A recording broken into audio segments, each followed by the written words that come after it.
¿Qué tal, amigas y amigos? ¿Cómo se encuentran? Bienvenidos a otra presentación de libros de la UNI, la Universidad Obrera.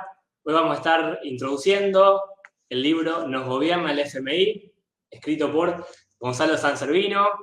Gonza es militante de Razón y Revolución, doctor en Historia por la Universidad de Buenos Aires, también licenciado, es investigador del CONICET, es profe de Historia en la UBA, se especializa en Historia Económica y Burguesía Argentina. Así que bueno, ya lo habíamos tenido a él discutiendo otro libro de la UNI, que fue el Pacto Social, perdón. Bueno, y hoy lo vamos a tener debatiendo este libro. Él también fue autor del libro Culpable, acerca de, bueno, los trágicos sucesos en el boliche, República de Cromañón, allá por el año 2004. Así que bueno, para los que recién se suman a esta propuesta, más o menos les comento de qué se trata. Yo luego de presentar al autor, lo voy a dejar que haga la exposición de las ideas principales del libro y después abrimos una ronda de preguntas y debate.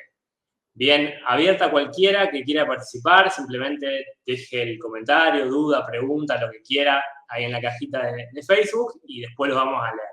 La idea es que estos encuentros sean lo más participativos posibles. Bien, la biblioteca de la UNI, de hecho, es una propuesta, digamos, que tenemos de Razón y Revolución para acercar temáticas de interés de nuestro país, de nuestra realidad, para conocerla y transformarla, a todo tipo de audiencia. Bien, son libros sintéticos, tienen todos 32 hojitas, yo los muestro, están muy buenos porque, digamos, en poco espacio y en una lectura muy amena, se desarrollan con rigor científico y a fondo temáticas de absoluto interés, bien, y para todo tipo de público. Yo siempre digo, desde un albañil a un docente, sin desmerecer a nadie. Bien, también son muy útiles, por ejemplo, para todos los compañeros docentes para preparar clases. Bien, así que bueno, sin más preámbulo, ahora les lo dejo con Gonzalo. No se olviden de dejar dudas o comentarios por Facebook. Y la próxima presentación, ya lo adelanto ahora, va a ser este miércoles 8 de diciembre, el feriado. Vamos a estar presentando con Yanina Arari, que fue la Asamblea de Trabajadores, allá por el 2001. A Yanina ya la habíamos tenido al principio, presentando otro libro de la UNI, bien, que fue el Cordobazo. Así que bueno, sin más, le damos la bienvenida a Gonza. Gonza, ¿qué tal? ¿Cómo andás? ¿Qué tal, Guido? ¿Todo bien? Gracias ¿Todo por la tranquilo? presentación. Sí, acá Bueno, andamos. bárbaro. Bueno, tarde especial, por lo menos acá en Rosario, para hacer esta actividad. Está nublado, medio lluvioso, así que qué mejor que zambullirnos en esto.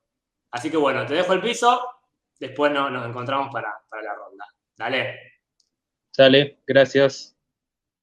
Bueno, bienvenidos a todos los que estén conectados, escuchando. Gracias por estar ahí. Bueno, esta presentación tiene un disparador, un primer disparador, claro, que es la pregunta que da título al libro, que es, ¿nos gobierna el FMI? Lo muestro, creo que Guido ya lo había mostrado. Pero hay, además, una segunda pregunta implícita que vamos a tratar de responder hoy, que es si los problemas de la Argentina son culpa del FMI. Hay una idea extendida entre la izquierda, la centroizquierda, incluyendo a buena parte del peronismo, es casi una idea de sentido común, que este libro intenta rebatir, que es que el FMI nos impone el ajuste que padecemos hace décadas, perjudicando a los trabajadores en el corto plazo e impidiendo que la Argentina crezca, se desarrolle en el largo plazo. O sea, que la crisis y el ajuste son culpa del FMI y de los gobiernos, obviamente, que acuerdan con el FMI. Así, de esta manera, la importancia del FMI en la Argentina sería un síntoma de la dependencia del país que se encuentra por esta razón y por otras cosas sometido al imperialismo. A lo largo de la presentación y también a lo largo del libro vamos a explorar una hipótesis alternativa, una idea alternativa, que el FMI, más que dominar, lo que viene es a poner un parche a los problemas de la Argentina que no serían más graves sin el FMI.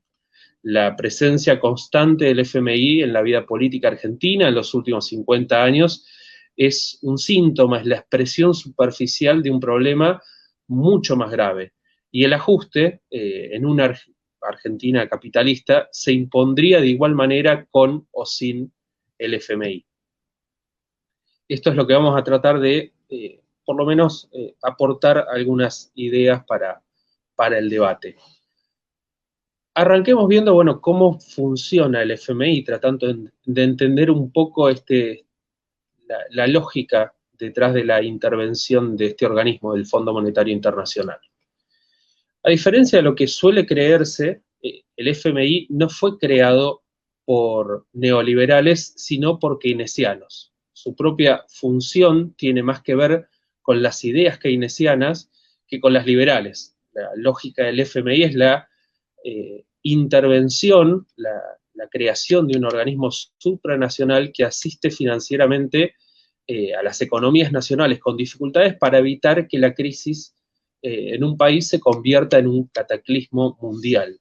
De hecho, el FMI fue creado en 1945 en la conferencia de Bretton Woods, junto con el Banco Mundial, lo que en ese momento era el predecesor del Banco Mundial, con el objetivo de establecer un nuevo orden mundial. Durante esa época hay muchas conferencias, Yalta, Teherán, en donde se crea también la ONU, en donde se van creando los organismos para evitar que se repita lo que sucedió con la crisis del 30 y luego con el ascenso del nazismo, de los fascismos, la Segunda Guerra Mundial. O sea, el objetivo de estos organismos era regular y ordenar el mundo, una iniciativa de las grandes potencias, en particular de Estados Unidos y de Gran Bretaña, y de hecho el FMI es una iniciativa que surge de funcionarios de Roosevelt, o sea, alguien que no tiene mucho de liberal, y de Keynes en Inglaterra. Por eso se suele llamar tanto al FMI como al Banco Mundial, tanto tiene como dos nombres alternativos. Uno es los gemelos de Bretton Woods, el otro es los gemelos de Keynes. Pero bueno, además de esta función de evitar, digamos, que un desequilibrio momentáneo en un país se convierta en una crisis mundial, hay otra función implícita en el fondo, que es promover la liberalización de los mercados para poder penetrar, para que las burguesías imperialistas, o sea, las burguesías de los países, de las potencias capitalistas mundiales, puedan penetrar en los mercados nacionales protegidos y desplazar de allí a los capitales más débiles, promoviendo una concentración y centralización de capital a escala mundial. Esto que para muchos analistas del FMI es como una deriva de los últimos años, o sea, una especie de las últimas décadas, una especie de deriva neoliberal del FMI que habría torcido en algún momento de su historia su objetivo original, en realidad ya está dentro de su propia carta fundacional, digamos, entre los objetivos iniciales del FMI estaba esto de promover la liberalización de los mercados. ¿Cómo hace el FMI para promover esta política? Bueno, sucede que el FMI presta dinero a países, los países que lo solicitan, países que se encuentran atravesando desequilibrios momentáneos, en algunos casos más estructurales, pero presta a cambio de ciertas condiciones. Estas condiciones tienen digamos, el exigir condiciones tiene una lógica desde la perspectiva capitalista, que es que, como cualquier prestamista, te prestan plata si vas a poder devolverla. Muchos critican al FMI pretendiendo que funcione como una especie de institución filantrópica que preste sin condiciones y sin saber si los países a los que se les presta dinero van a poder devolverlo. Bueno, lamento tener que ser yo el que trae esta noticia, pero así no funciona el capitalismo. A nadie le prestan dinero sin asegurarse la posibilidad de que ese dinero sea devuelto, o sea, sin asegurar la capacidad de repago, en este caso, de países.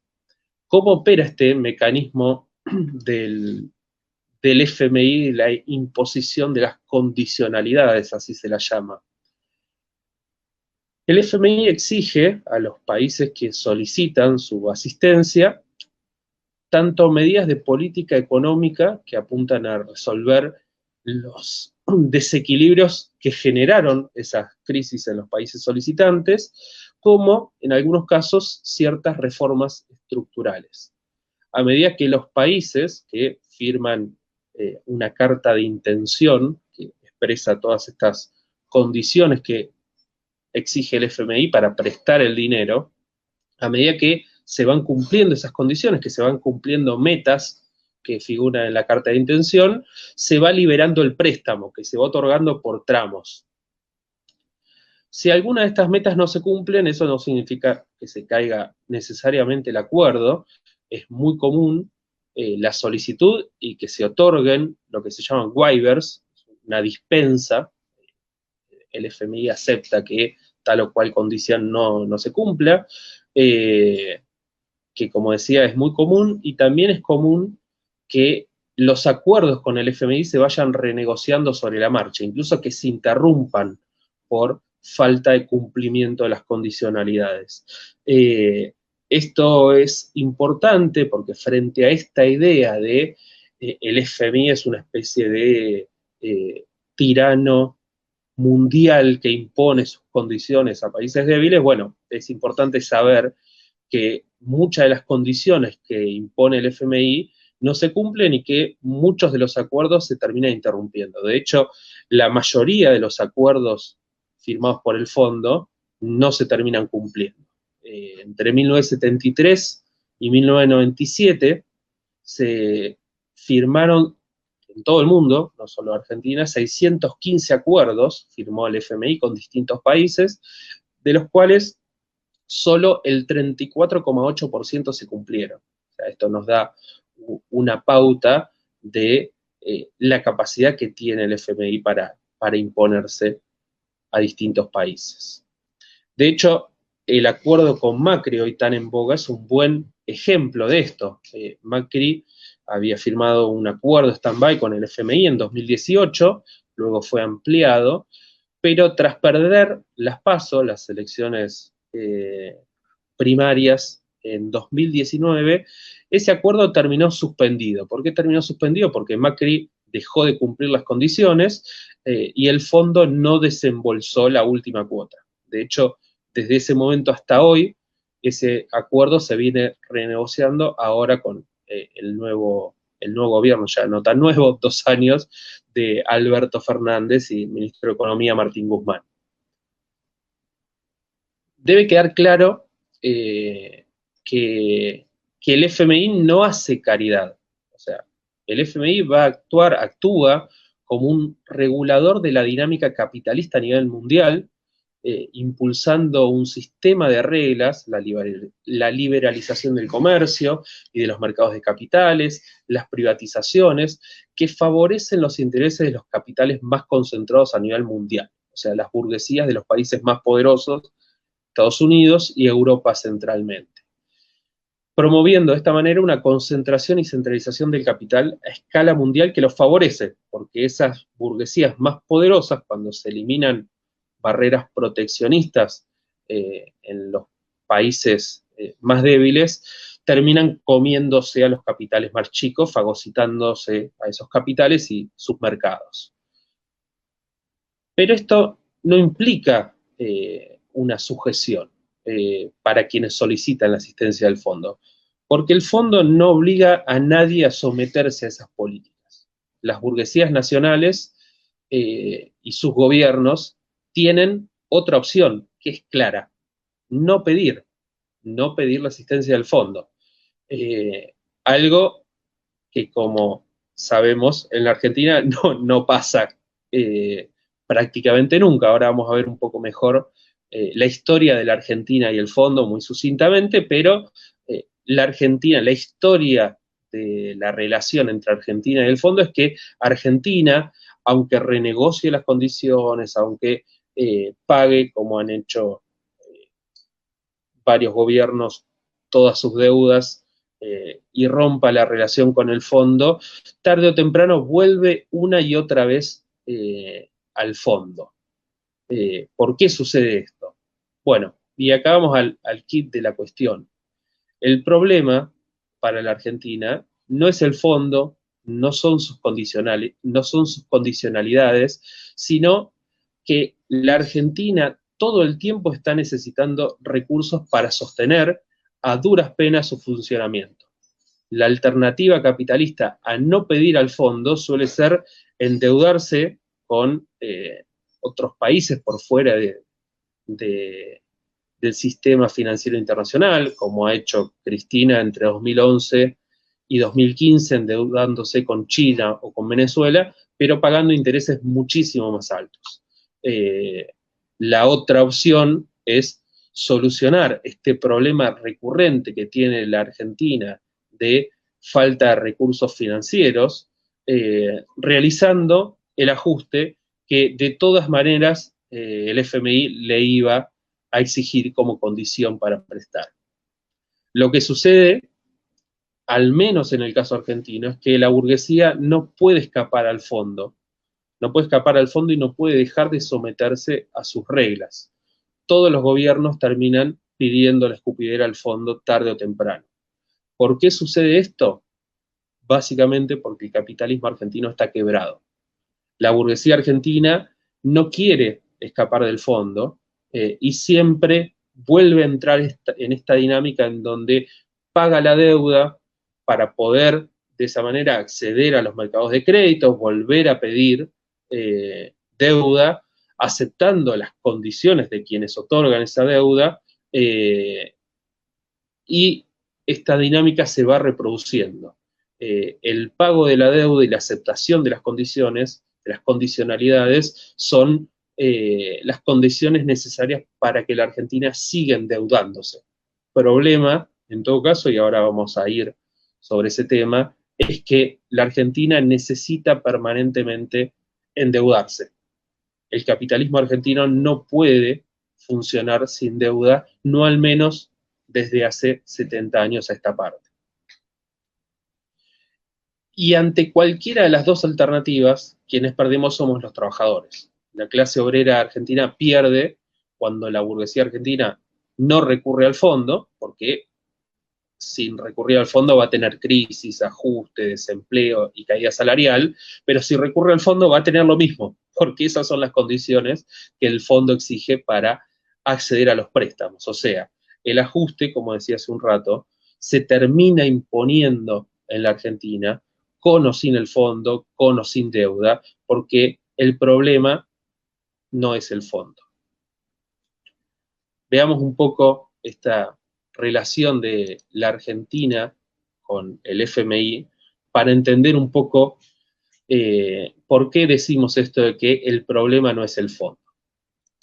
Argentina, desde su ingreso al Fondo Monetario Internacional en 1956, estuvo 41 años bajo convenio y supervisión del FMI.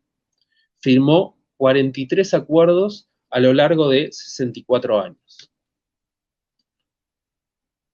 Argentina es uno de los países que mayor asistencia ha recibido del Fondo Monetario Internacional en toda su historia. ¿Esto qué quiere decir? Que hay un plan internacional para sojuzgar a la Argentina. ¿Por qué la Argentina es uno de los países que mayor asistencia ha recibido del fondo?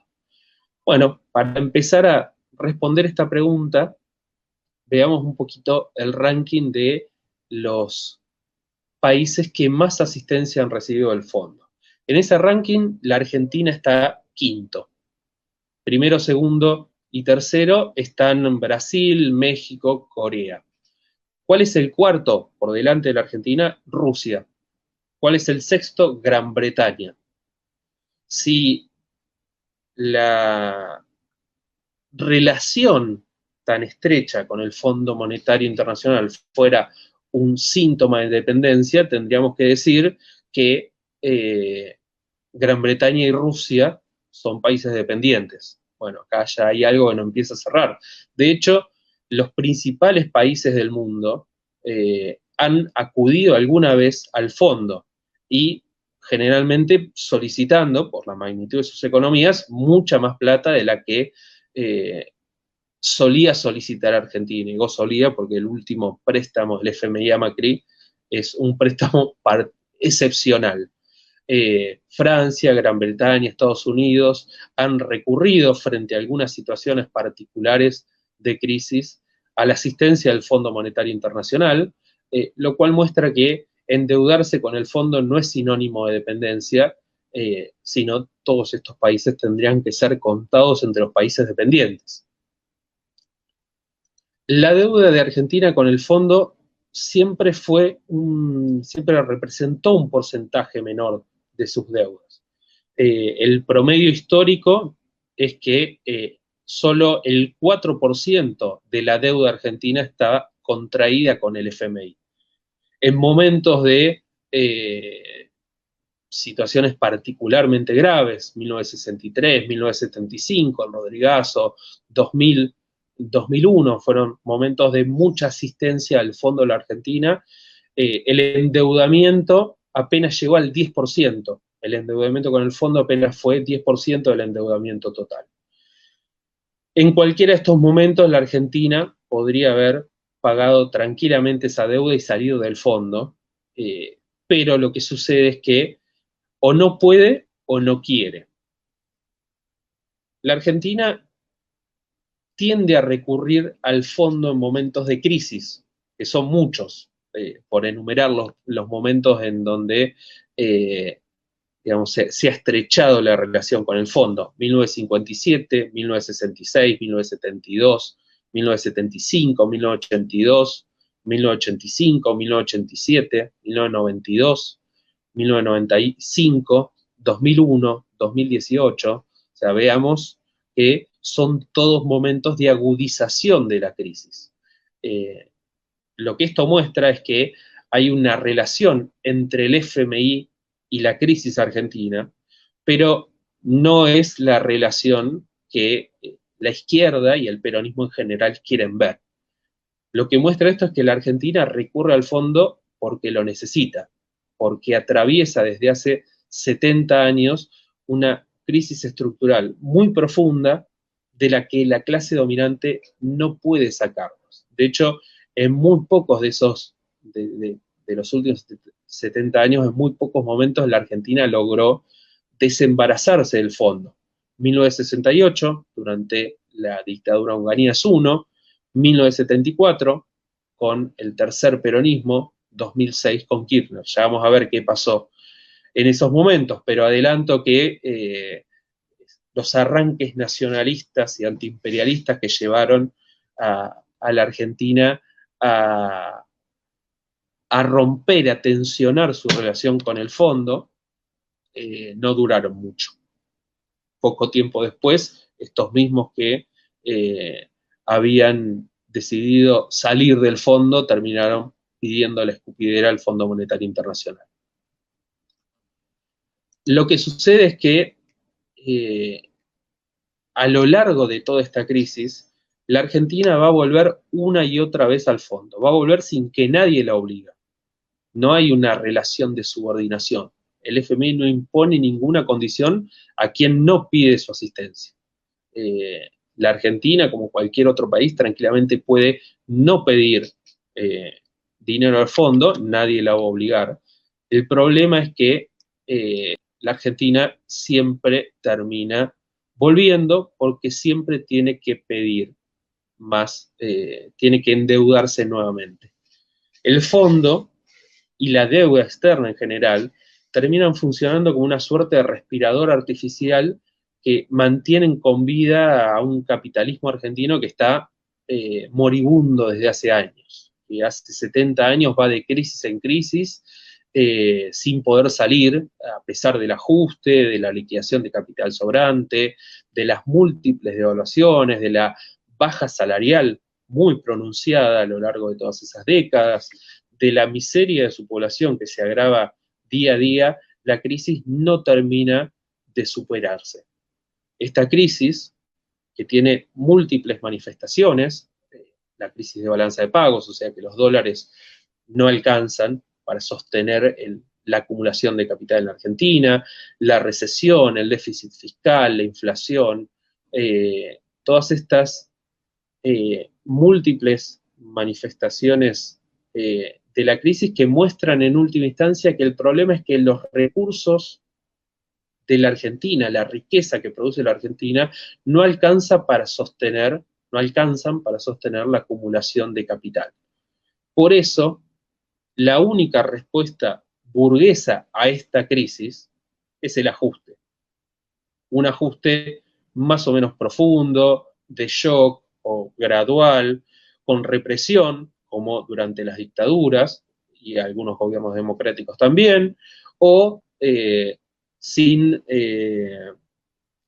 represión abierta por parte del Estado, porque cuenta con el aval de la burocracia sindical y de los principales sindicatos, los pactos sociales, Alberto de Cámpora, un ajuste que es producto de medidas de ajuste del gobierno, como los planes de estabilización, o de la propia economía, que va a disparar la crisis del ajuste, las hiperinflaciones, las corridas cambiarias. O sea, la crisis aparece de múltiples formas.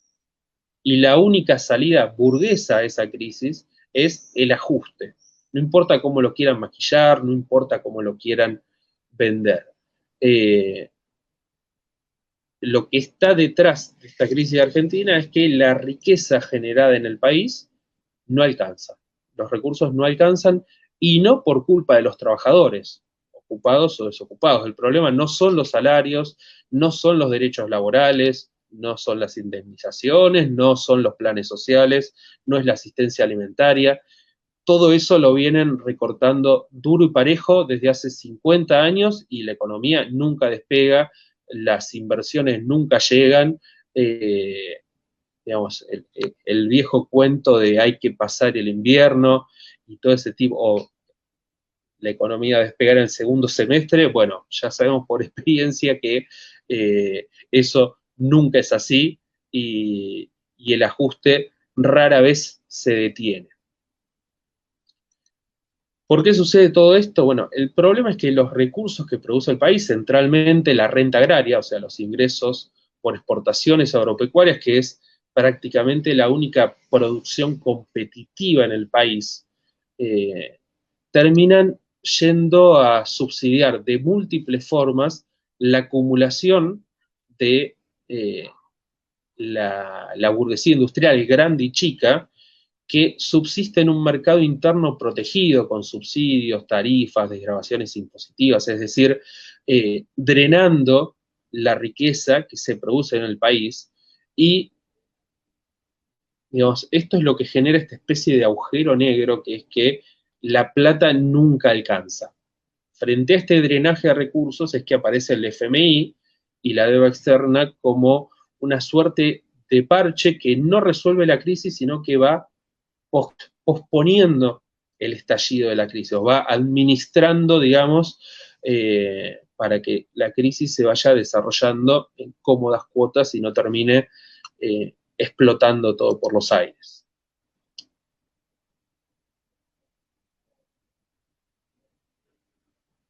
El FMI interviene de esa manera y obtiene a su vez, o sea, no es simplemente alguien, como decíamos, un organismo filantrópico que nos presta plata para que resolvamos la crisis, sino que a su vez exige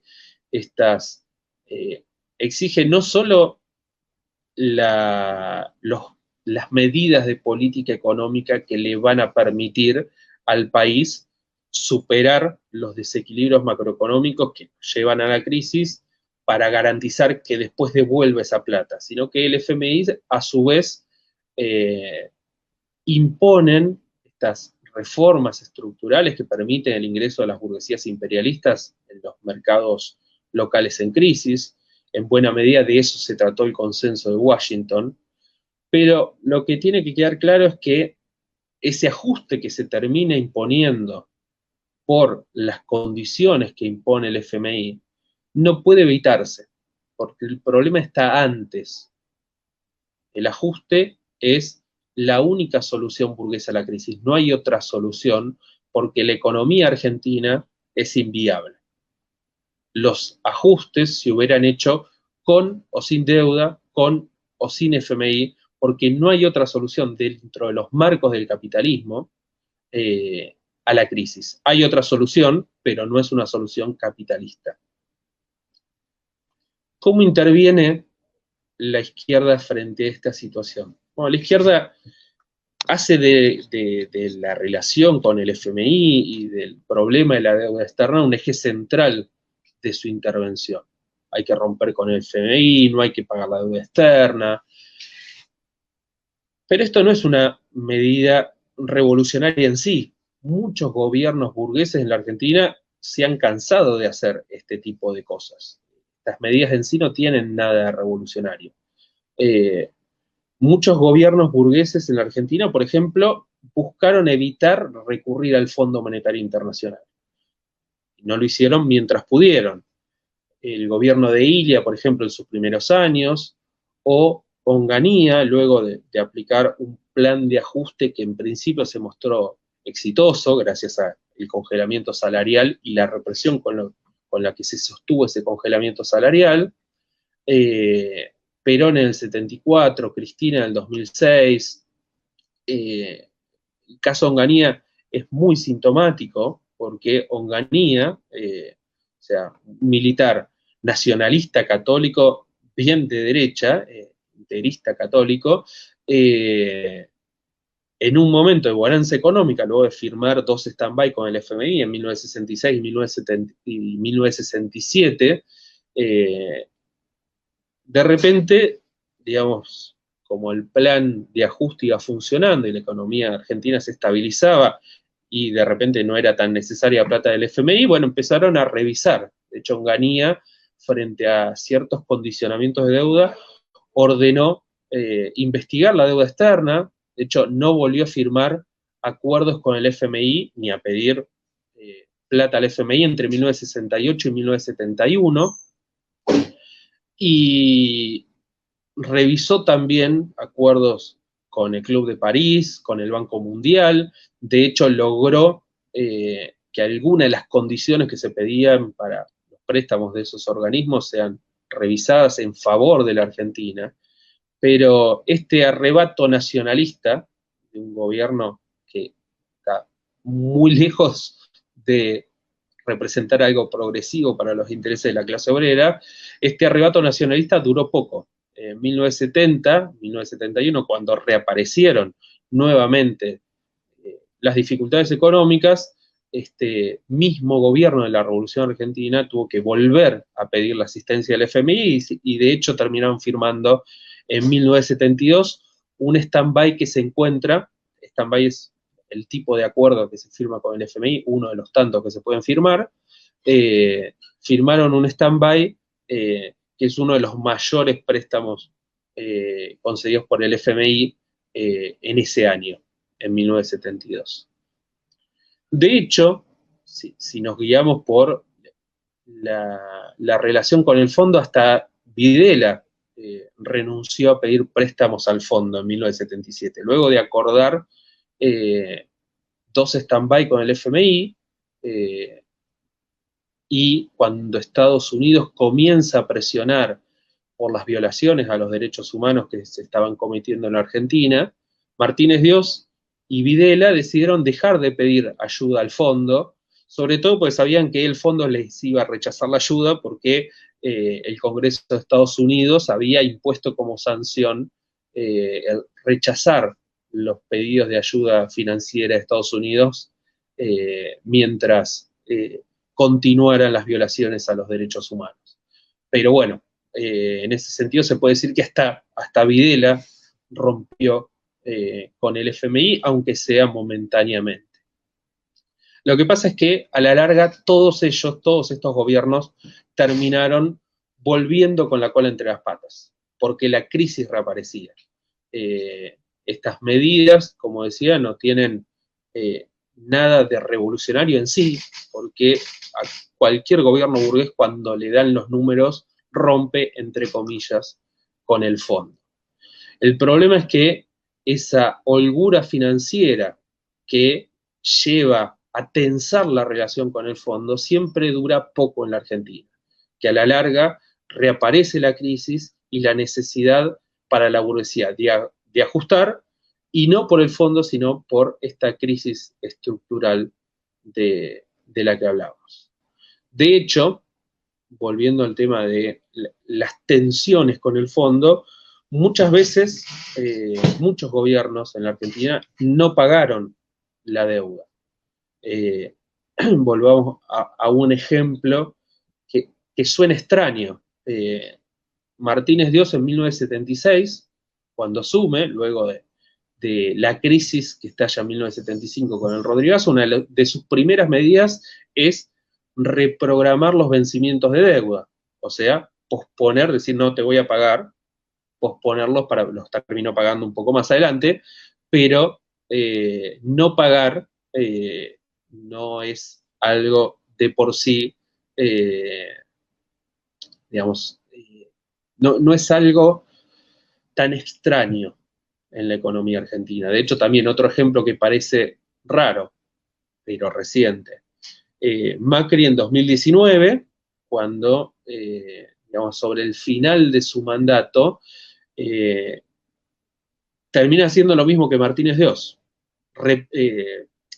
reprogramando unilateralmente los vencimientos de deuda, algo que llamó el entonces ministro de Economía, Lacunza, un reperfilamiento de la deuda, que es básicamente, bueno, no tengo plata y ahora no te pago, te voy a pagar dentro de unos meses. Esto es muy común. La Argentina vive renegociando o directamente defaulteando, o sea, dejando de pagar su deuda, o recibiendo salvatajes para poder afrontar vencimientos de deuda, o tomando deuda para pagar deuda, algo muy común en los 90, o sea, te presta a veces el mismo Fondo Monetario Internacional plata para que pagues tus vencimientos. Se va acumulando la cantidad de deuda total, pero, digamos, no terminás entrando en default. Esto es muy común en la Argentina reciente, en 1976 ya lo mencionamos, en el 82 lo mismo, 89, toda la década del 90, 2001, 2019, o sea, Argentina todo el tiempo está pidiendo plata, pero a su vez luego dando vueltas para pagar su deuda. Durante muchos años, los 90, por ejemplo, la Argentina recibe por la vía de endeudamiento externo mucho más dinero del que termina pagando, por este mecanismo del rollover, que es contraer créditos para pagar deudas. Obviamente esto no es algo positivo, no nos lleva a ningún lado. Como vamos a ver, tampoco es positivo lo que hacen quienes critican este tipo de mecanismos y como forma de despegarse de las políticas del fondo, pagan cash toda la plata que la Argentina debe. Lo que quería mostrar con esto es que esta demanda de la izquierda, no pagar la deuda, romper con el fondo, es algo que la burguesía argentina hace cada vez que puede o que no le queda otra. Desoír, no cumplir con los condicionamientos del fondo, no pagar, renegociar, reperfilar, renegociar con quitas, pagando menos, digamos, es algo que la Argentina está haciendo todo el tiempo. Y no es en sí algo positivo. ¿Por qué?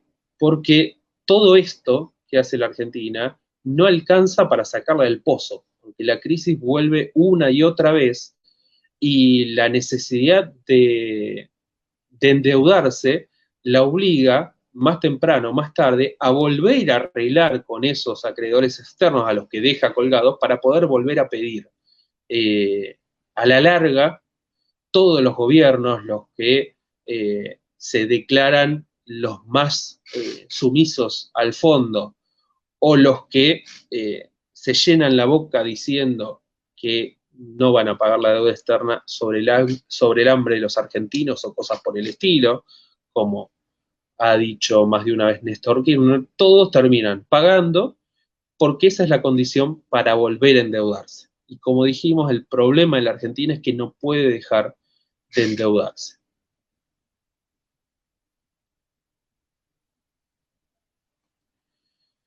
Poner al FMI en el centro de la agitación política termina llevando a la izquierda a un campo común de intervención con el peronismo, en el que los que terminan ganando siempre las elecciones son los peronistas.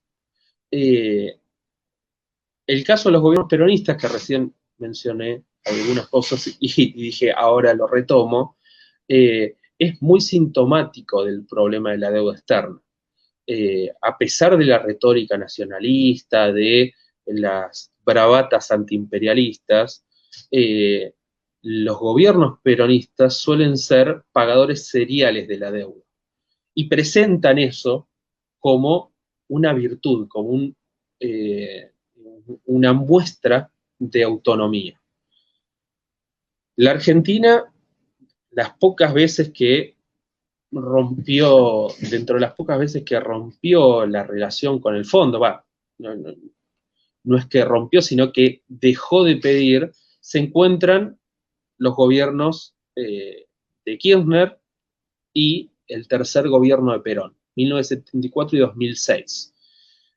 En esos momentos, lo que hicieron esos gobiernos fue pagar por adelantado toda la deuda con el fondo, presentando esto como un acto de soberanía, o sea, te pago todo para que no me jodas más. Bueno, sí, si pagas todo, ¿por qué te van a joder? De hecho, lo que sucede con los gobiernos peronistas es que en general son los únicos que pagan, porque la mayoría de los gobiernos termina recibiendo, como sucedió con el menemismo, terminan recibiendo más deuda de la que finalmente terminan pagando. Con esta idea de pago para no someterme, bueno, los gobiernos, lo que sucedió con el gobierno de Kirchner, es lo que sucedió con el gobierno de Perón, terminan pagando, pagando mucho más de lo que reciben. Y eso es presentado como una síntoma de autonomía política y económica. Y no es eso lo peor. Lo peor es que estas ínfulas antiimperialistas les duran muy poco. Volvamos de vuelta a los casos de Kirchner y Perón. Bueno, el pago por adelantado de Perón al fondo en 1974 duró un año.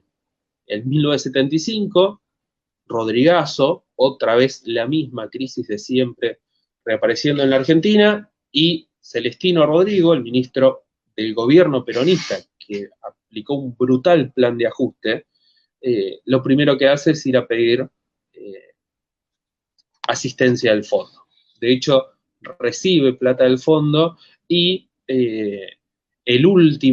la última de las cuotas del préstamo que negocia el tercer gobierno peronista, termina cobrándola Martínez de Oz, porque terminó cayendo el gobierno antes de recibir la última cuota.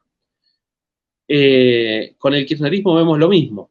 El kirchnerismo, que en 2006 paga por adelantado al fondo para no volver a someterse, bueno, menos de 10 años después, cuando se acabó la época de holgura financiera, de altos precios internacionales en el mercado mundial de los productos de origen agropecuario, termina intentando recomponer su relación con los organismos multilaterales de crédito. De hecho, la foto de la tapa del libro, esta foto donde vemos a Kicillof, en ese entonces ministro de Economía de Cristina Fernández de Kirchner, y Christine Lagarde, en ese momento presidente del Fondo Monetario Internacional, tan sumiso Kicillof, es de la época en donde el kirchnerismo buscaba seducir a los organismos multilaterales de crédito, porque otra vez necesitaba volver a endeudarse.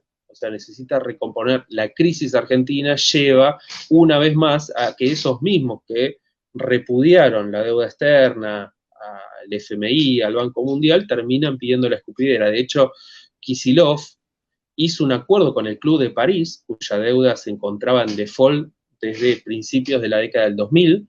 En 2014, Kicillof termina llegando a un acuerdo con el Club de París por el cual paga no solo todo lo que debía, sino todos los intereses y todos los punitorios que imponía el Club de París, prácticamente sin ninguna quita, sin ninguna renegociación, en un acuerdo que fue tan vergonzoso que el propio ministro de Economía, Alberto Fernández, Martín Guzmán, que tuvo que pagar la última cuota a principios del año pasado de ese acuerdo de Kicillof con el Club de París, dijo que el acuerdo ese fue un desastre, y todo esto para volver otra vez el mismo mecanismo de siempre.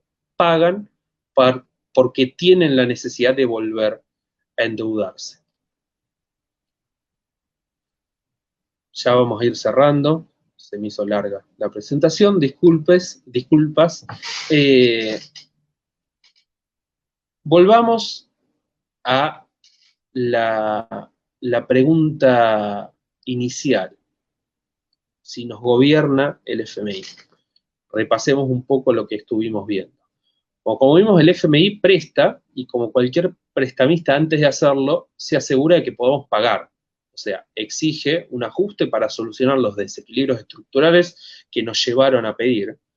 Y no hay en eso, en principio, ninguna dominación.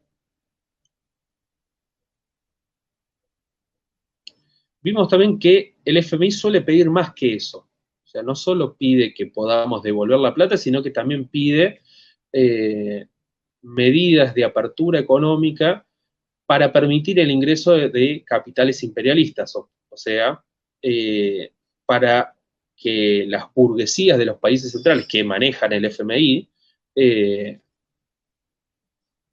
puedan ingresar a esos mercados y quedarse con los negocios que sean rentables dentro de estos países que se endeudan con el FMI. Supongamos que eso implica una injerencia mayor a la de un simple prestamista y que, en este caso, el FMI sí está ejerciendo una dominación sobre los países que entran en este juego.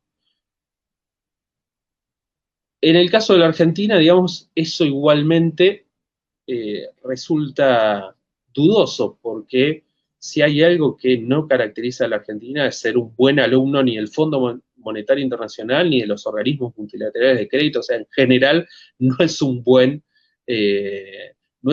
deudor la Argentina, y lo demuestra toda su historia con los organismos multilaterales de crédito y con su deuda externa. De los 22 acuerdos de condicionalidad fuerte, son los acuerdos que más condiciones imponen, que firmó la Argentina, 7 terminaron interrumpidos porque la Argentina no cumplió las condicionalidades, básicamente porque el ajuste que exigía el fondo no se podía sostener políticamente. A eso hay que sumar un montón de incumplimientos menores, que son estos que se resuelven con un waiver, y el FMI en general suele concederlos, más los momentos en que una situación financiera holgada le permitió a la Argentina desembarazarse del fondo. 1968, con Onganía, 1974, Perón, 2005-2006, Néstor. Habría que agregar 1978, Videla, Martínez de Oz, donde, como dijimos, renuncian a pedir créditos al fondo porque Estados Unidos exigía el fin de las violaciones a los derechos humanos, pero sobre todo porque Argentina podía acceder a deuda muy fácilmente por la abundancia de lo que se llamó en ese momento los petrodólares. Entonces no necesitaba la plata del fondo, por eso no pide.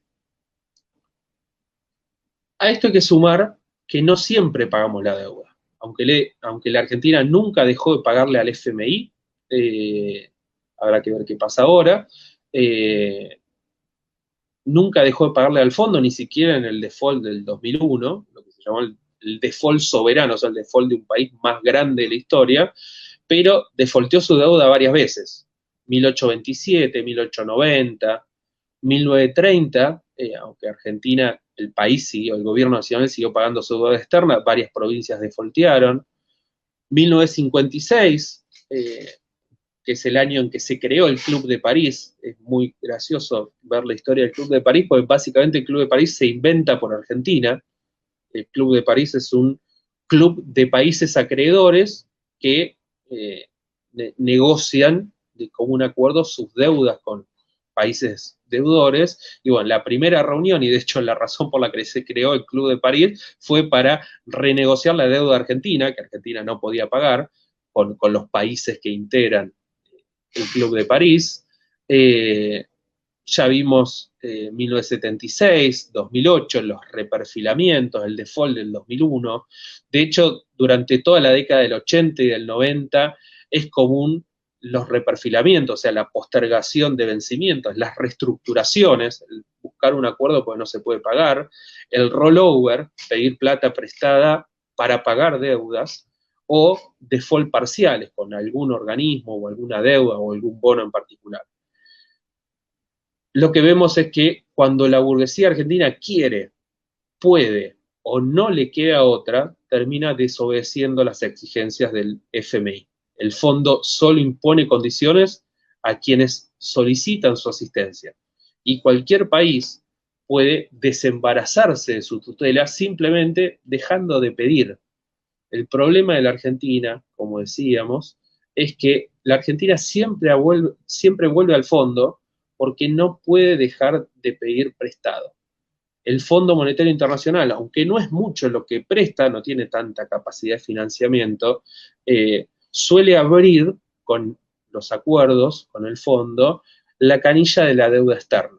Firmar un acuerdo con el fondo te permite luego, te da un plafón para luego acceder al mercado internacional de crédito. La Argentina siempre vuelve al fondo, siempre termina renegociando con sus acreedores, porque siempre tiene, a la larga o a la corta, que volver a pedir. Por eso el problema de la Argentina no es la deuda, no es el FMI, no es el Club de París, es la crisis.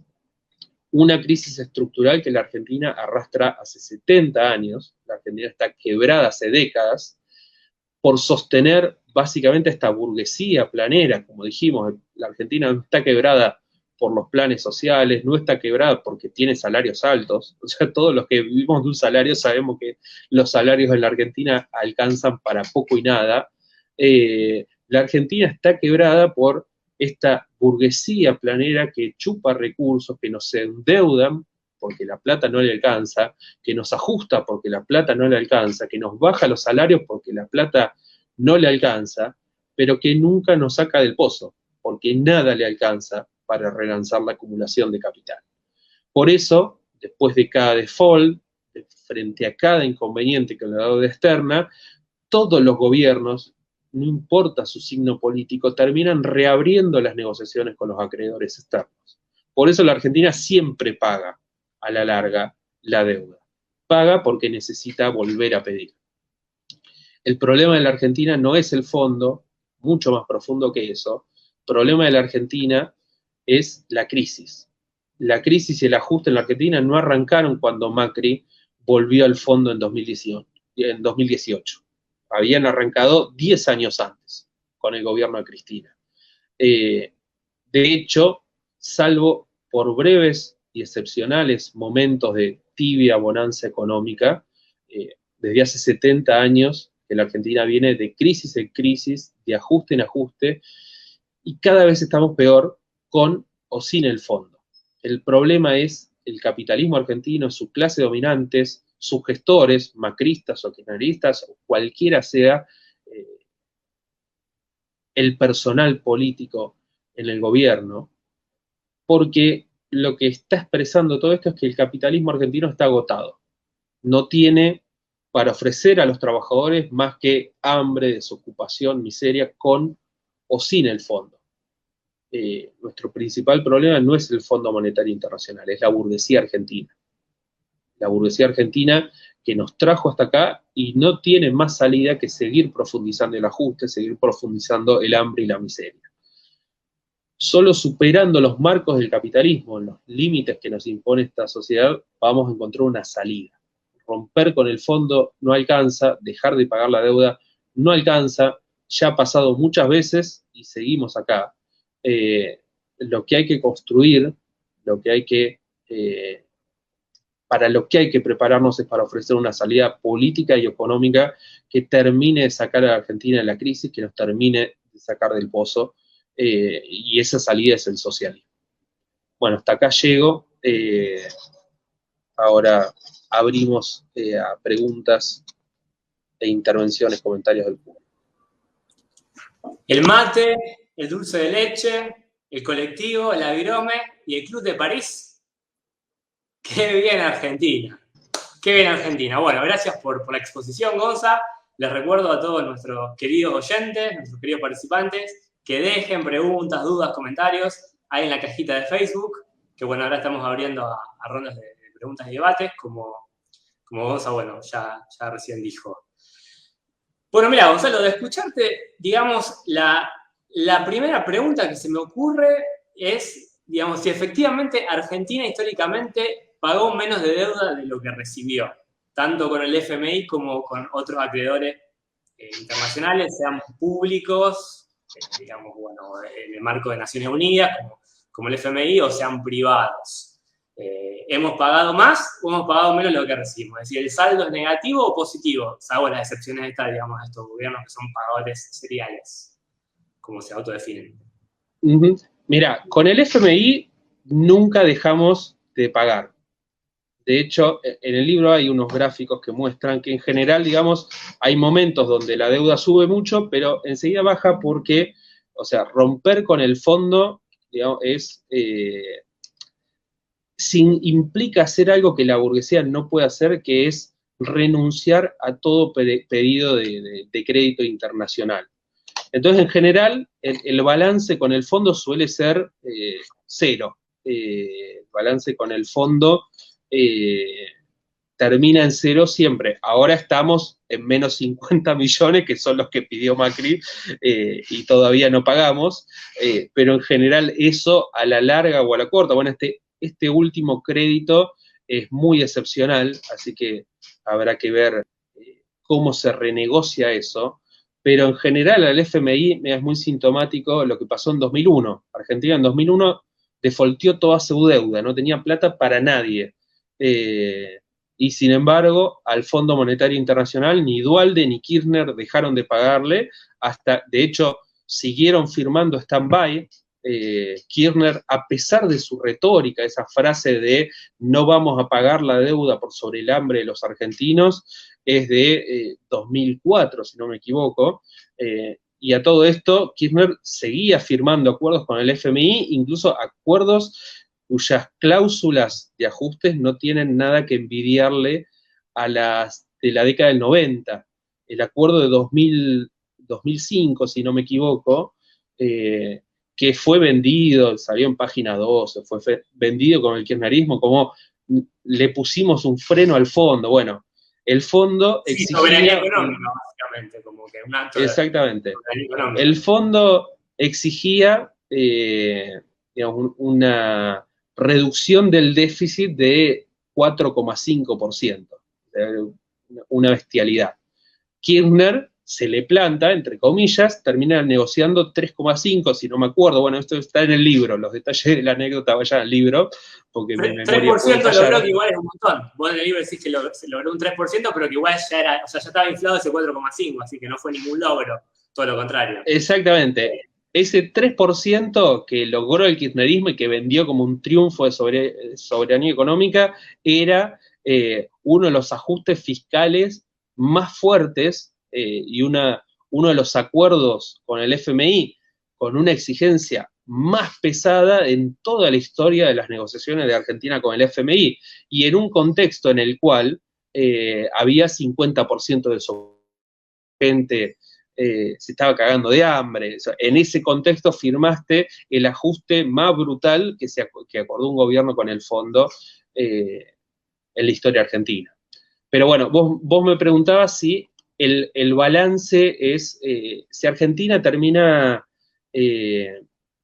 recibiendo más deuda de la que paga. Y ahí lo que hay que contar son los intereses. O sea, Argentina muchas veces defaultió su deuda, muchas veces la renegocia con quitas importantes. O sea, la memoria está también por la propaganda del kirchnerismo, la quita de la baña. Bueno, la baña después fue flexibilizando, reabrió el canje 50 veces, cada vez pagaba más. Muchas veces se consiguen esos acuerdos, pero a veces se paga todo cash, como Kicillof con el Club de París, digamos, el mismo gobierno termina pagando no solo el capital que debía, sino también los intereses y los punitorios, o sea, el interés adicional que te cobran por pagar fuera de término. Con lo cual, el Casi el país, doble. Ese acuerdo fue casi el exactamente, doble, eran prácticamente al doble. 4.600 millones de dólares y terminó pagando 8,9, está en el libro. Exactamente.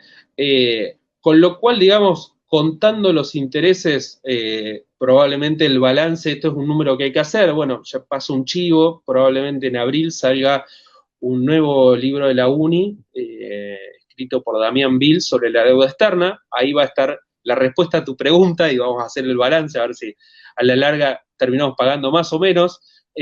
Probablemente con los intereses la Argentina haya pagado más, también en cada momento en que digamos, cada momento de default implica o de crisis implica para Argentina mayores intereses por el riesgo país, etcétera.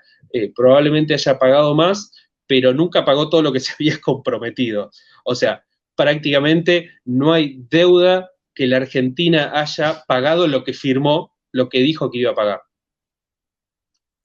De bueno. Esperemos con ansia ese libro. Además, también esas tasas de interés hay que netearlas de inflación, ¿no? Porque el dólar, como sabemos, tiene cierta inflación anual que ahora, de hecho, se ha acelerado.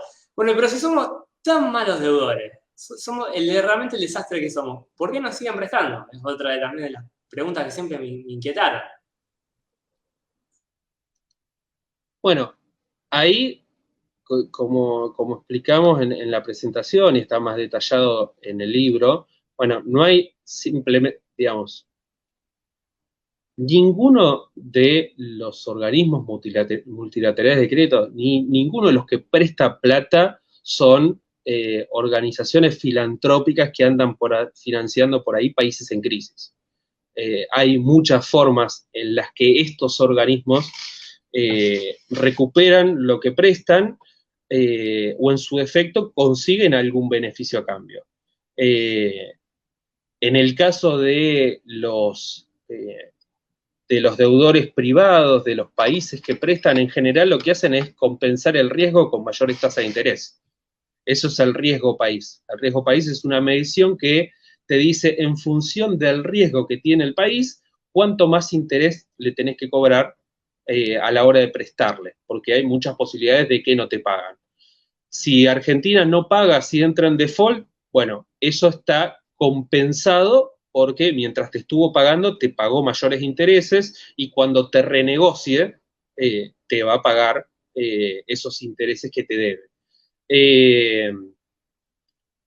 Y en el caso de que te pague, bueno, te paga todo en regla, sacaste un montón de guita por los mayores intereses que cobras. Ese no es el caso del FMI, que cobra muy bajos intereses, pero bueno, a cambio impone estas dos condiciones.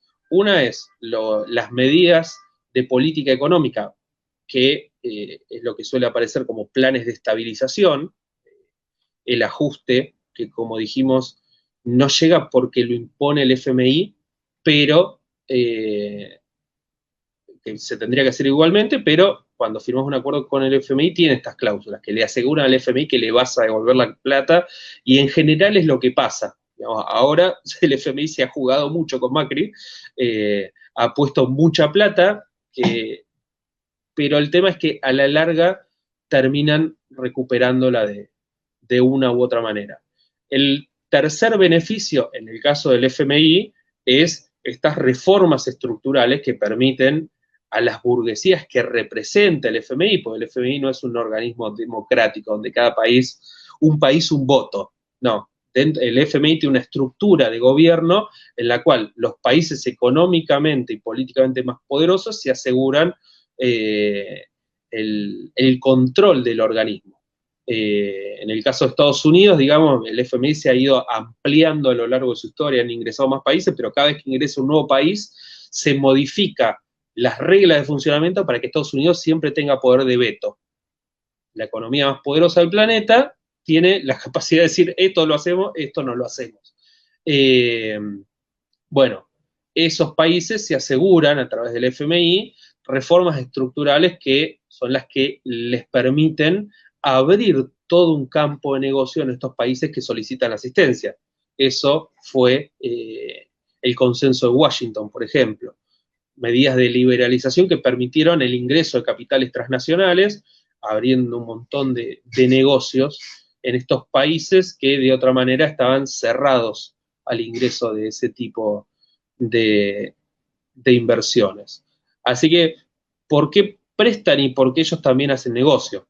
O sea, son parte del problema. El cuarto elemento, que es un elemento importante en el FMI también, es que el FMI también asiste económicamente a países por esta función de regulación que estaba pensada en la idea original de Keynes y de los funcionarios keynesianos, que es, y de los funcionarios del New Deal de Roosevelt, que es que una crisis en un país no te genere una crisis mundial donde todos terminen perdiendo. O sea, hay muchas razones por las cuales prestan, pero no nos tiene que quedar la idea que esta gente regala plata, la Argentina nunca paga. No, a la larga la Argentina siempre termina pagando, más tarde o más temprano termina renegociando, termina pagando todo, como Kicillof en el Club de París.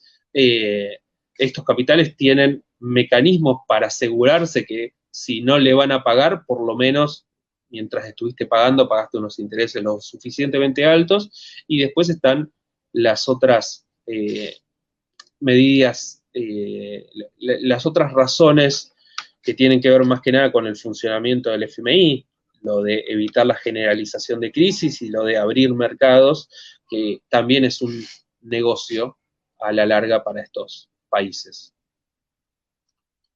Claro, tengo por eso que decís respecto a la función de estabilización, digamos, de un país que tiene problemas transitorios, que tiene el FMI, es que de sus préstamos más importantes, bueno, el stand-by, que es de 12 a 18 meses, es el más común, a pesar de que bueno, después se renegocia, se extiende. Mirá, en relación con esto, bueno, tengo entendido, digamos, el préstamo que se le hizo a Macri histórico fue de facilidad extendida, fue un préstamo a 36 meses. Acá Diego Subirada nos pregunta, ¿qué pasó con esos 50.000 millones de dólares? ¿Se fugaron? ¿Cómo? Bueno, lo que sucedió con esa plata es básicamente lo que sucede con toda la plata que ingresa al país con esta burguesía que tenemos. Se la fuman, básicamente. O sea, esto va fundamentalmente a alimentar las ganancias de la burguesía, a sostener la acumulación de la gran burguesía industrial local, que es la principal beneficiaria de estos acuerdos. La fuga de capitales es un término engañoso, parece que agarraran plata, se la llevaran afuera. En general, la fuga de capitales, primero que no es un fenómeno exclusivo del macrismo, es un fenómeno común en una economía como la Argentina, con alta inflación, donde la moneda local no sirve como resguardo de valor, o sea, no puedes ahorrar en pesos porque terminás perdiendo, y en la cual, digamos, como mecanismo para contener esa inflación, los gobiernos suelen atrasar el tipo de cambio. O sea, para evitar que la inflación siga subiendo, los gobiernos, lo hizo el kirchnerismo, lo hizo macrismo, lo hizo el menemismo, lo hizo Martínez de Oz, los gobiernos tienden a sostener artificialmente barato el dólar, porque ese es un mecanismo para evitar que suba la inflación. O sea, vos anclas el dólar te sirve como ancla para la inflación porque no suben los bienes importados y eso no va alimentando la inflación. hay muchos momentos económicos donde eso es necesario porque la contracara de eso es la devaluación y la hiperinflación, o sea, la espiralización de la inflación. Cuando el dólar está muy barato, se empieza a ir. Esos son los momentos donde bajan las divisas. Se van de múltiples formas. Se van porque sectores de pequeña burguesía o asalariados tienen la posibilidad de hacer viajes al exterior, de comprar más bienes importados, o un fenómeno muy propio de los momentos de dólar barato, que es, de repente, la Argentina se llena de shows internacionales, y viene Madonna y los Rolling Stones como en los 90, esa guita se va de múltiples formas, y una forma muy común de eso que se llama fuga de capitales, no son grandes empresarios llevándosela con pala al exterior en buquebús, cosa que también pasa, sino también asalariados con una mínima capacidad de ahorro que en cuanto pueden compran dólares y encima ahora, desde el 2001 para acá, no lo dejan en el banco porque, digamos, corres el riesgo de un corralito, entonces lo van sacando y lo metes en el colchón. Todo eso es la fuga de capitales, es un mecanismo, digamos, no es un plan maquiavélico de Macri para hacer desaparecer 50 millones de dólares, sino que es un mecanismo común en una economía como la Argentina, que tiene que ver con comportamientos empresarios que son racionales, o sea, ¿por qué un empresario va a mantener ahorros en pesos si está perdiendo plata? Que tienen que ver con momentos de crisis y momentos en los cuales no hay inversiones rentables en la Argentina. O sea, los empresarios sacan la plata del sistema en dólares cuando no es racional invertir, porque la Argentina está en recesión hoy hace 11, 12 años. Claro, y está muy bueno lo que vos decís, digamos, para andar un poco en las ideas del libro, digamos, a veces se suele presentar estas cosas como buenos y malos. El malo es el FMI, el malo son los grandes capitales fugadores. Y en realidad, bueno, esto es una cuestión, como vos planteás en el libro, de intereses, digamos. La actuación de los agentes económicos dentro del capitalismo es perfectamente racional. El tema es que buscan su propio interés, la maximización de ganancias, la minimización del riesgo, y bueno, colectivamente, socialmente, eso es lo que genera una gran anarquía, una gran irracionalidad, que siempre va a terminar redundando en deteriorar el nivel de vida, el salario de los trabajadores. Así que bueno, está bueno poner eso de relieve, subrayarlo. Federico Fechum, bueno, gracias a todos los participantes que están acá comentando por Facebook. Federico Fechum nos pregunta, lo trae a la actualidad todo esto. ¿Qué está exigiendo el FMI en este nuevo acuerdo? ¿Qué nos espera a los trabajadores a partir de este acuerdo? Bien, buena pregunta. Bueno, la primera parte de la pregunta es difícil de responder. La segunda es bastante más sencilla. ¿Qué está exigiendo el FMI con este nuevo acuerdo? Y la verdad es difícil de saber. Uno conoce, lo poco que uno conoce es por los datos que se filtran, que uno nunca sabe del todo la veracidad a la prensa, y de este acuerdo con el FMI no se ha filtrado demasiado, o sea, recortar el déficit fiscal, alguna meta por ese lado, pero ¿qué es lo que está exigiendo el FMI a ciencia cierta? No se sabe mucho y yo no sé más que lo que pueden leer en los diarios. Lo que es seguro es que en términos muy globales y generales, lo que se está discutiendo es un plan de ajuste que ya vino haciendo Guzmán. Es muy, muy, muy interesante la pregunta en este sentido, digamos. Bueno, ¿qué se está exigiendo? Y achicar el déficit fiscal, recortar gastos, recortar salarios públicos, recortar jubilaciones, etcétera. Quizás alguna reforma más estructural en el sentido de las reformas que se están imponiendo en distintas partes del mundo de los sistemas jubilatorios. elevar la edad jubilatoria, pero en última instancia no es algo muy diferente de lo que ha venido haciendo Guzmán desde hace 2 años. Y por eso digo que es interesante la pregunta y es interesante pensar este problema, porque lo que muestra esto es que el ajuste no es porque lo están negociando con el fondo. El ajuste lo impone la economía argentina, lo impone la burguesía argentina porque no tiene otra solución para la crisis y en todo caso la negociación con el FMI tiene que ver con poder encontrar algún mecanismo que facilite un poco que pase ese ajuste. En este caso lo que hay que renegociar son todos los vencimientos que son imposibles de pagar y el FMI lo sabe. En ese sentido es probable que el FMI, por lo menos en lo que tiene que ver con los desembolsos, tenga alguna flexibilidad, pero lo que no va a dejar de exigir es lo que exige siempre, ajuste. No va a haber un acuerdo con el FMI que no implique un fuerte ajuste, que no es más que la continuidad de lo que ya estamos viviendo. ¿Y qué nos espera, pregunta Federico, qué nos espera a los trabajadores a partir de este acuerdo? Una profundización de un ajuste que no cae en un momento de bonanza económica. No venimos de 5 años de crecimiento salarial y ahora tenemos que ajustarnos un poco, sino que venimos de 10 años de caída salarial, de 10 años de ajuste, de aumento del desempleo, de recesión, de caída de la actividad industrial, y este nuevo acuerdo con el FMI lo que va a hacer es llevar eso más abajo, quizás con algún intento de reforma estructural que tenga que ver con las cuestiones que se están discutiendo, jubilaciones, indemnizaciones, habrá que ver cómo hace el gobierno del Frente de Todos para pasar eso, y probablemente en los próximos 2 o 3 meses estemos enfrentándonos a un momento definitorio, o la clase obrera reacciona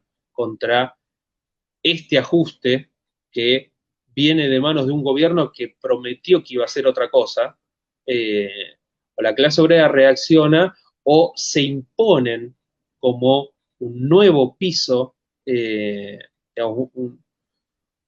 impone, digamos, una nueva normalidad donde vamos a estar peor por muchos años. Lo que seguro no va a venir de la mano del FMI, no va a venir de la mano del FMI porque ningún gobierno burgués ni ninguna burguesía tiene una solución para la economía argentina. Lo que seguro que no va a venir es una mejora en la situación para los trabajadores, un despegue de la economía argentina, eso no lo tenemos en el horizonte.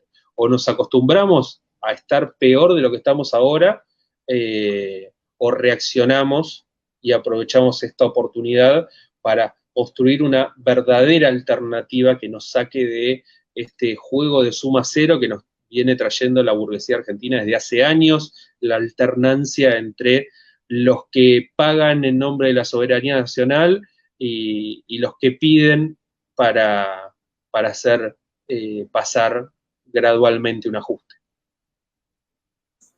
Bien, bueno, está bueno para ir cerrando ya la idea que vas introduciendo. Acá Rafael Valcarce nos hace una pregunta que me parece que sería bueno ahondar en esto, pero hay injerencia. Él plantea, a ver, ¿qué querés decirle algo, andar un poquito más en esto? Porque me parece que ha sido claro, ¿no? El tema de, a ver, nadie nos obliga a pedir guita prestada. Pedimos guita prestada porque la necesitamos. Si la necesitamos, gastamos más de lo que producimos porque tenemos una economía en franco declive y una burguesía que no tiene un proyecto, no logra relanzar la acumulación capitalista en la Argentina y recurre a cualquier mecanismo para patear la pelota para adelante. Entonces, digamos, el FMI nos obliga a tomar un préstamo, vos explícitamente se lo decís en el libro, a ver, no estamos defendiendo al FMI, obviamente, ni las políticas que propone, simplemente estamos diciendo que el principal responsable acá es Argentina y su burguesía, o sea, la burguesía argentina, el Estado argentino que responde principalmente a los intereses de su burguesía, ¿no? Pero bueno, ¿querés decirle a Rafael algo más en estas líneas? Repito solo unos datitos que mencioné al principio, están con mucho más detalle en el libro. De los 615 acuerdos que firmó el FMI en todo el mundo con distintos países entre 1973 y 1997, solo el 34,8 se cumplieron en su totalidad, o sea, se terminaron de desembolsar. Los acuerdos, es común que muchos de los acuerdos con el FMI que imponen estas condiciones, condicionalidades, se terminan rompiendo porque los gobiernos dejan de cumplir. De hecho, en la Argentina, decía hace un rato antes de terminar, de 22 acuerdos de condicionalidad fuerte, o sea, los que imponen las condicionalidades más onerosas para el país, de 22, 7 no se terminaron de concretar y no se terminaron de cumplir, terminaron suspendidos. ¿Por qué terminaron suspendidos? Y porque los gobiernos no podían sostener el ajuste al que se habían comprometido. Eso, por ejemplo, pasó en el acuerdo plena dictadura en 1982. El acuerdo con el FMI fue suspendido y luego renegociado porque el gobierno no podía sostener el ajuste al que se había comprometido. Lo mismo pasó con Macri. Macri 2009. Tenía un acuerdo con el FMI. El FMI le había prestado a Macri lo que era el mayor acuerdo firmado por el FMI con un país, la guita se la dio a la Argentina, 61% de los pasivos del FMI, o sea, de lo que le debían al FMI, el 61% se lo debía a la Argentina en 2019, o sea, estamos hablando de algo que compromete al FMI, no es que el FMI nos prestó 2 pesos y bueno, si no me los pagás no me importa. Le había prestado 50 millones de dólares, buena parte del capital que tiene el FMI, que no es mucho comparado con lo que manejan las potencias mundiales, con lo que manejan otros bancos internacionales. Le había prestado mucha guita a la Argentina. ¿Y qué hizo Macri después de perder las PASO? Y Macri se dio cuenta de que si seguía aplicando el plan que había firmado con el FMI, no iba a ganar las elecciones. Entonces, perdón por lo que voy a decir, pero se cagó en lo que había firmado con el FMI y empezó a dar bonos estatales, bonos a jubilados, las metas de déficit fiscal se terminaron incumpliendo. ¿Qué hizo el FMI? Decir, bueno, como decía al principio, los préstamos se van desembolsando por tramos. O sea, cumplís tantas metas, te doy tanta guita. Cumplís tantas otras, te doy tanta guita. Bueno, la última cuota de ese acuerdo del FMI, que tenía que entrar, creo que en octubre de 2019 o algo así, el FMI no la pagó. De hecho, al principio del gobierno de Alberto estuvieron negociando a ver si les tiraban esa última cuota, que no era mucho, era algo así como 2.000 millones. O sea, Argentina, las condiciones del FMI tranquilamente podrían ser letra muerta si cualquier gobierno tuviera ganas de romper con el FMI. ¿Por qué? Te estaba olvidando. O sea, perdón. Sí. Sí. No, te estaba olvidando de Mauricio, la castañerista quita del IVA a los productos de la canasta básica. Exactamente. Bueno, otra medida que iba en contra de lo que había firmado con el FMI. Esto pasó 1000 veces en la historia argentina.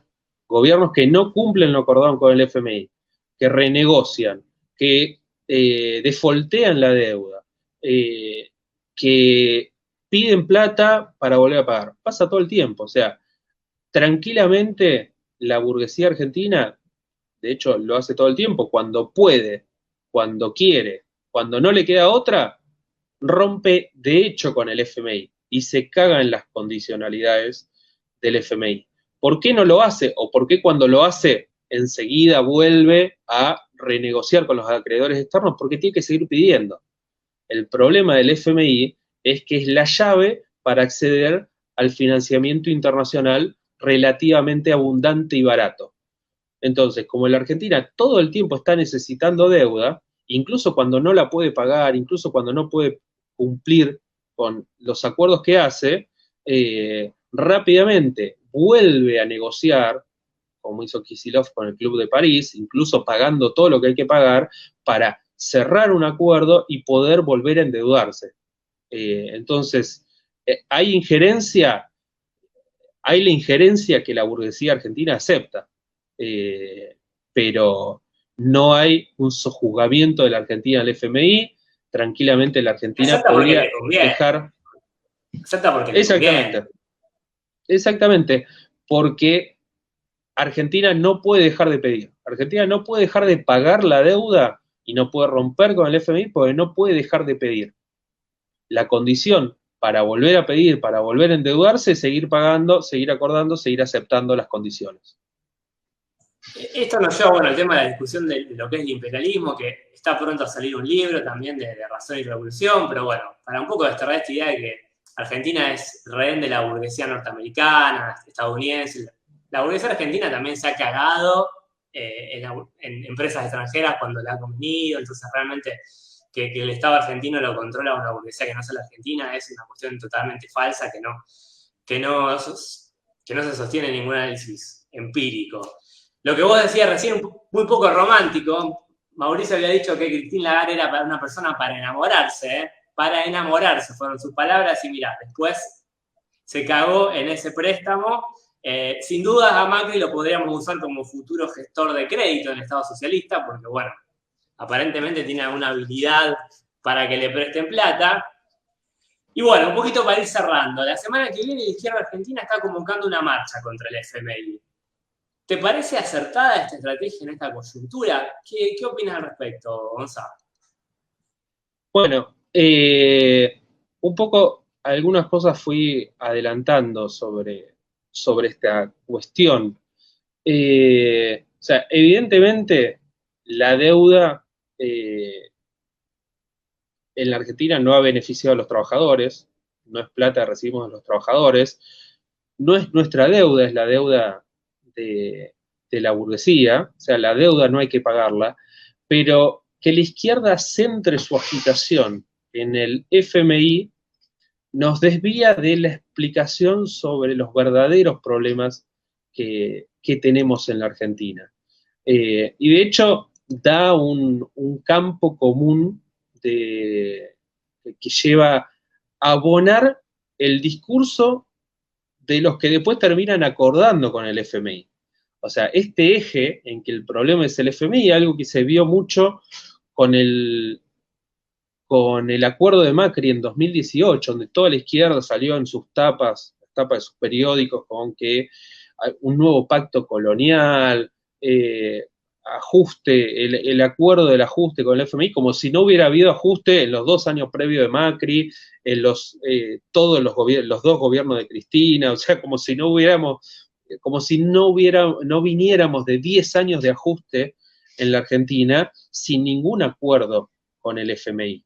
O sea, el ajuste en la Argentina no se impone porque nos lo dicta el FMI. El ajuste tiene que ver con los problemas estructurales del capitalismo argentino y con la solución, con la única solución que tiene la burguesía frente a esos problemas. Entonces, centrar el problema de la Argentina en el FMI le da un changüí y abre un campo de conciliación con la burguesía nacional que ha hecho ajuste con y sin el FMI, que nos ha metido y nos sigue manteniendo en la más absoluta miseria, pasando de ajuste en ajuste, y no porque lo diga el FMI.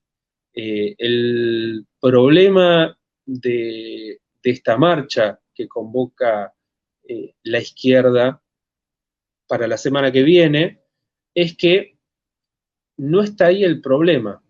El problema en la Argentina no es el FMI, el problema en la Argentina no es la deuda. Son, en todo caso, parte del problema, pero no es el problema central. Es un síntoma, una consecuencia de un problema mayor que es la crisis del capitalismo argentino, una crisis que ya tiene 70 años, la crisis a la que nos ha llevado la burguesía argentina.